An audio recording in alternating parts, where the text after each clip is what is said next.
বন্ধুগণ, তোমরা যারা এখনো কোক পছন্দ করো, তোমরা যারা এখনো কোক খেয়ে থাকো, তোমরা এই ভিডিওটি স্ক্রিনে শো করা এই ভিডিওটি একটু মনোযোগ সহকারে দেখো, তাহলে তোমরা বুঝতে পারবে যে কোক আসলে আমাদের জন্য কতটা ভয়ঙ্কর, কতটা ক্ষতিকারক। তো তোমরা দেখতে পাচ্ছ যে কি এক প্রকার ময়লা পানি দিয়ে আসলে তারা মানে কোকের সাথে মিশাচ্ছে।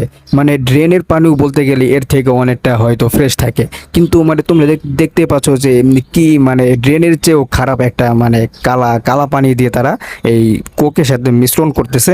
আর আমরা এগুলিকে খুব মজাদার মনে করে খুব আনন্দে স্বাচ্ছন্দ্যে আমরা খাই। কি মানে আমাদের মগজও পচে গেছে আসলে, আমরা মানে বুঝতে পারি না, শুধু আমাদের একটু ভালো লাগলেই সেটি আমাদের কাছে মানে মনে করি যে আসলে এটা আমাদের জন্য অনেক উপকার।